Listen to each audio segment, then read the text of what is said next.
levée. Après 2 semaines d'audition, les sénateurs pointent du doigt un responsable du chaos autour du Stade de France. Ce n'est pas l'UEFA, ni la Fédération française de football qui semblent les plus mises en cause, mais les autorités.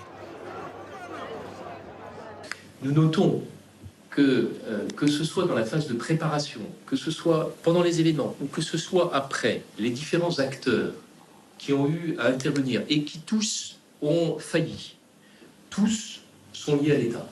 Le 10 juin, un rapport commandé par le gouvernement pointe les dysfonctionnements qui ont eu lieu le soir du match. D'abord un problème de signalétique. La Fédération française de football avait installé des panneaux d'orientation avant la rencontre que la préfecture de police a choisi de démonter. Mal orientés, des milliers de supporters se retrouvent bloqués à la sortie du RER. Le danger de l'attroupement met fin au préfiltrage.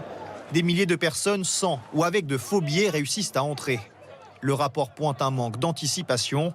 Il estime qu'entre 300 et 400 individus ont commis des violences. Ils seront difficilement retrouvés, car les images de vidéosurveillance dans l'enceinte du stade ont été effacées, car elles n'ont pas été réclamées. Malgré la présence d'un officier de police et du ministre de l'Intérieur lui-même dans le poste de contrôle.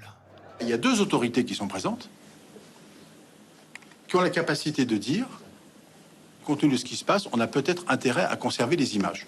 Cela dit, rien n'a été fait. Une faute grave selon ce sénateur de l'opposition.